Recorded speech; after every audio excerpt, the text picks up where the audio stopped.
couple of announcements before we get started. One second. Concurrent enrollment students, you should by now know, I hope that you were enrolled in the class if you were on the list last week. So you're officially enrolled. I think we have a little over 300 people enrolled. So it's going to work out for exams. There are 300 seats in here. Not everybody will take it in here. On the iClicker business, I have, there's maybe 12 people who are not officially registered, but I think that's because you're iClicker Go. And I know that you cannot register via BSpace because BSpace requires a shorter ID or whatever than you have on your iClicker Go, so it should presumably be okay. I want to say that given all the bumps with iClicker, we're actually going to start counting this week. So I will let you know, starting this week, the percentage of lectures you have to attend and respond to in order to get your full credit for iClicker participation. So don't sweat it if you're not sure recorded last week, et cetera, et cetera. We're starting this week, and I will send around a BSpace announcement so you know how that works. But in general, just come to lecture and click on your iClicker and you should be fine, okay? Exam number one, this is problematic. Exam number one is coming up before we know it. And I will be handing out a review sheet.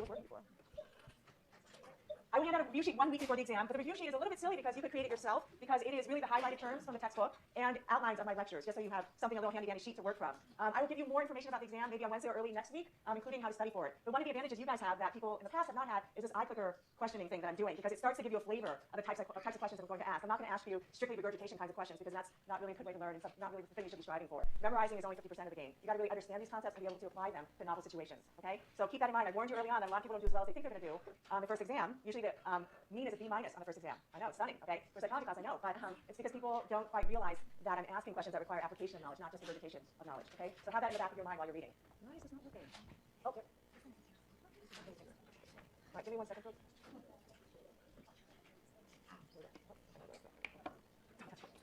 Okay, if you recall, last week we started the very beginnings of talking about social cognition, which we're going to dive into deeply today. And I engaged you in an exercise where I showed you a list of words, which apparently over time became apparent were related to sleeping. And the idea or the neat thing I was trying to get you guys to do was to mistakenly remember the word sleep, okay, which was actually not shown. And I think about 40 to 50% of you guys, I think 47% to be exact, did say that you saw sleep when you hadn't. And sort of it was a little bit obvious on the one hand why that was the case. There were all these words associated with sleep. But I asked you to think a little bit more deeply about what that assumes, what that implies about what's stored up here in your minds and what you walk around with, and what that implies about the kind of shared knowledge in this room. That 47% of us have these sorts of connections that lead us to mistakenly see the word sleep. And I introduced the word schemas, which is probably the most foundational, fundamental concept in social cognition, which I also introduced on Wednesday of last week as the first unit of the course,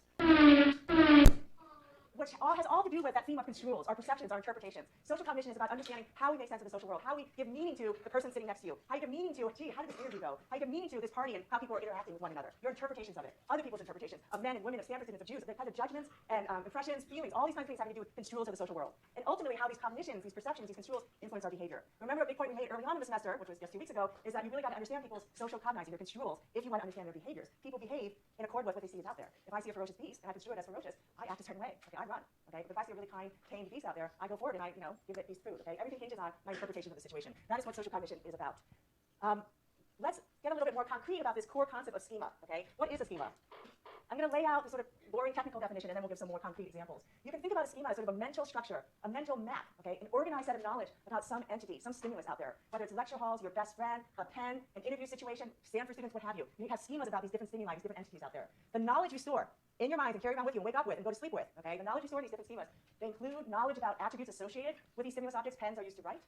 Policemen wear blue uniforms a lot of the times. They could include information about how different attributes relate to one another. Policemen, they carry guns, and they apprehend criminals. So they use guns probably to help them apprehend criminals. Relationships between different attributes. Your schema about policemen might include exemplars of particular policemen. I have a very dear friend who's a sergeant, and she comes to mind when I think about policemen. She is stored as part of my schema about what a policeman or policewoman is. There might be feelings that you associate and store as part of your schema. I feel fear, I feel pride, I feel whatever you feel in relation to policemen, Stanford students, House students, yourself. You have schemas for yourself, and we'll get to that more in a minute. We have many different types of schemas, okay, stored in memory, many different types. I've just given you examples. The policeman example is an example of schemas we have for particular groups or types of people in society. We often call these schemas stereotypes. Okay, we're going to talk a lot about stereotypes way at the end of the semester. But for now, suffice it to say that stereotypes are just group-based schemas. They're schemas about particular groups in society, like policemen, like jocks, like Cal students, okay? You might have a schema about a cowboy. Does this sort of represent a cowboy to you? So that might be an image you have about cowboys, a type of person in society that you don't actually see around much specifically, and you associate cowboys with wearing cowboy hats or whatever, lassos, whatever you do, whatever you see. If I showed you the stimulus, which I just did, most of you would label it a cowboy, right, versus anything else, right? And if I showed you these two pictures of potentially cowboys, my guess is that you wouldn't see those as great examples of cowboys. Is that the case? Okay, and that says something about us. First of all, it says that all of us have a lot of overlap in our knowledge, our schemas about cowboys. That's why for the first picture, we all pretty much agree that's a cowboy. The second picture with the little boy, we probably all share a lot of knowledge too. That is not the image that comes up when we think about cowboys. We think Halloween costume or something like that. Okay, again, that's shared knowledge that many of us walk around with. Okay, it's not something we're necessarily aware of, but that's the case. And Obama doesn't conjure up cowboy schemas like George W. Bush might. Okay, but he is ostensibly wearing a cowboy hat, all those things. But again, probably for many of us, not part of our cowboy schema. Okay, again, reflecting the fact that we share a lot of this cowboy knowledge. We might have stereotypes or schemas about what a blonde is. Attributes associated with blonde, they're bubbly or whatever the stereotype is, ditzy, attractive, what have you. And images like the one I'm showing you here might come to mind. And you might even have particular examples of blonde people in your life, maybe movie stars, that epitomize for you and are stored in memory for you as part of your schemas about blondes. My guess is that these two blondes aren't shared by most of us. We don't have this kind of information stored in our memory. Okay? Again, trying to illustrate to you that if that's true for most of us, that's interesting that most of us are carrying around similar kinds of knowledge. Okay? And we're carrying around with us. This is not effortful for you to label these things cowboys or blondes. You can do that in your sleep. It's so easy. Okay? This is information that's readily accessible that you're carrying around with you. Okay, types of schemas. We have schemas for types or groups of people in society. We also have schemas for different kinds of traits. So you might have, in fact, you definitely have schemas for what it means to be extroverted. You associate the schema with behaviors that are associated with extroversion, being friendly, being outgoing, talking loudly to people, approaching people. You might have particular examples of extroverted people in your head. You might have particular feelings stored in memory about what you feel around extroverted people. They bug you, they're too loud, get out of their face, what have you. Okay? We have schemas for arrogant people. We have schemas for shy people. We have schemas for all different kinds of personality traits. We have schemas, stored knowledge, organized knowledge, stored in memory that we wake up with every morning about different situations in the world. We know what a restaurant situation is like. And these particular kinds of schemas are called scripts. And the reason for that is because, like scripts, these kinds of schemas have roles. Okay, there's roles, like in a movie script, there's different roles. And there's a temporal sequence to the events that occur in the play or the script. So too is the case in our schemas for situations. We know in a restaurant there is the patron, the customer. We know that there are other customers. We know that there's the chef. We know that there's the waitstaff, all different kinds of roles that we know about, stored as part of our schema for restaurant situations. And we know that there's a temporal sequence. You pay the bill after you eat, not before. Okay, you order dessert presumably at the end of the meal and not before the meal. Okay, these are all things, again, that we have stored up here in memory. Okay, you use utensils at restaurants. You ask for utensils, you get utensils. This is why when people go to Ethiopian restaurants, they're sort of confused because where are the utensils? That is because it is part of your typical restaurant situation script to have utensils. Okay, this is why it's sort of like, what's going on here? I'm confused. It's not fitting my script. Okay, what's another example of a situation that most of us are likely to have schemas for?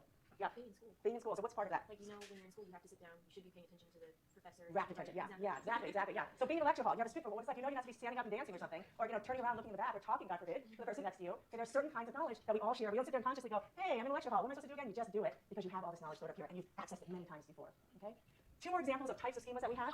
We have schemas for ourselves, self-schemas. And we are going to talk a lot about the self-concept, self-schemas that we have in the second unit of the course. But suffice it to say again that like stereotypes, like situations, like trait schemas, we have bundles of knowledge stored about ourselves. These include our attributes, our hopes, our fears, our goals, the feelings we associate with ourselves, and so on and so forth. Yeah? Oh, I was just asking, would going home, like my journey home, count as a script? It could be. It could be. Yeah. I mean, that would be your own idiosyncratic situation. Why? Is there a particular process that you go through? Yeah, just like, for instance, I take a bus to the BART station. Absolutely. His journey home each day is a particular script that he has. Okay, it's one that is not shared by us, although there might be elements of it that are similar across people, right? Yeah, absolutely. Okay, we also have schemas for objects out there in the world, for computers, for pens, for cars, for lecture halls. We don't really care about those kinds of schemas in this class. We care about them in the sense that, thank God we have them, okay, but that's not the focus in this class. We care instead about the schemas you have for things that are relevant to the social world, for ourselves, for other people, for other groups in society, for significant others in our lives, for social situations, and so forth.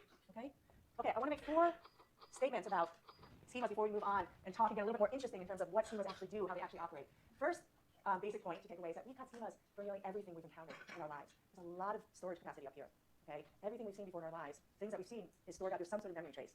Before you went on your first interview, you still might have had some information, some sort of script for an interview situation because of television or something you've seen or people have told you about what interviews are like. Okay? You probably still had it, but once you got into an interview situation, you include even more information in your script or schema about interview situations. Children have far less developed schemas than adults. My little kids don't have a schema for what the Cal lecture hall is about. I think I took them here once because I left something here, and they just all they can think about is mommy uses a microphone. That's their understanding. That is their script. They have no sense that there's teaching going on, that there's these students here or anything. They just say, did you use the microphone today? That's their understanding. That's their script of what mommy does during the day. Okay? We have much more elaborate, different kinds of schemas about this situation here.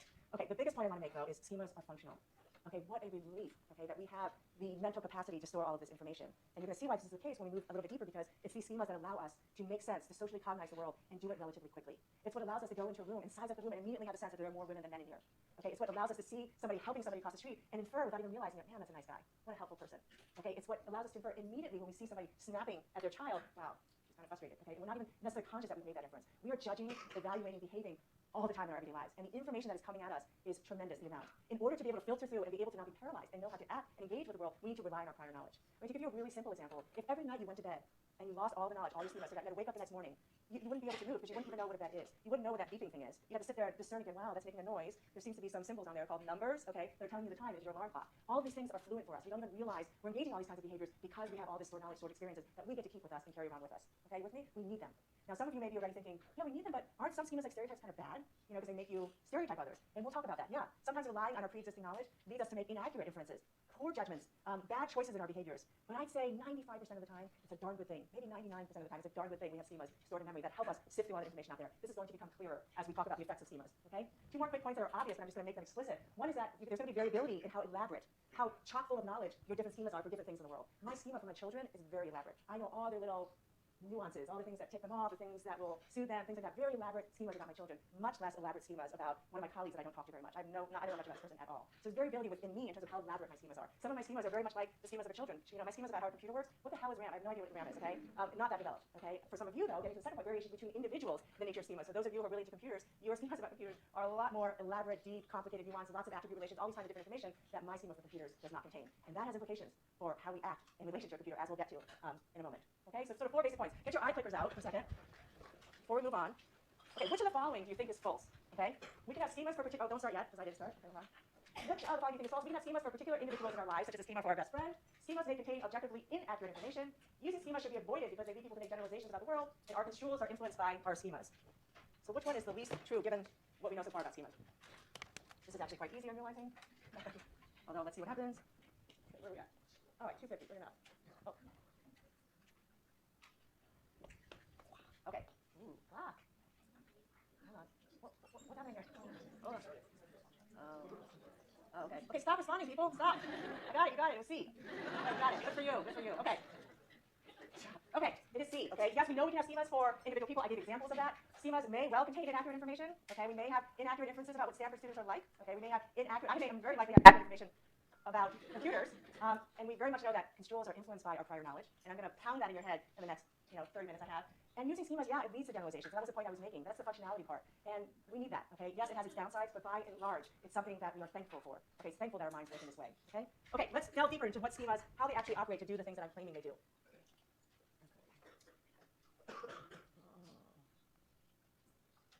Have you guys noticed on B-Space that I sometimes put 2 versions of a lecture on there? One's called updated. That's because they're updated, okay? But I'm going to clean things up, so I put the final version. So I wouldn't necessarily go printing things out yet, okay? I will relabel them so they're called the final version, so that they correspond to what you remember seeing in lecture, okay? Okay. Let's talk about what effects schemas have. The first effect that I want to talk about is the impact that schemas have on our attention, what we notice, what we direct our attention to, and therefore what we remember. We remember things that got some of our attention. You can think about schemas as sort of these hooks or nets that are discriminating in some way. They're out there capturing some kinds of information, but not other kinds of information. So right now, being in this classroom, I'm going to leave this classroom having remembered and captured some kinds of information over other kinds of information. Probably I'll remember people sitting in the front row more than people sitting in the back row, okay? Other things are going to be memorable to you guys depending on what schemas you brought to bear to the situation. Now, there are 2 general tendencies or discriminatory tendencies of our schemas when it comes to directing our attention and influencing our memory. And here are the sort of 2 basic tendencies. The first thing is that we tend to notice things that are relevant to our schemas versus things that are irrelevant to our schemas. So in a restaurant, your restaurant schema is operating. You're going to remember things like the food, the service, okay, maybe the cleanliness of the place, okay, things that are relevant to your schema. You're not going to remember irrelevant things, like whether they had an emergency exit, or something that's just totally irrelevant to most of our schemas, situation scripts about restaurants.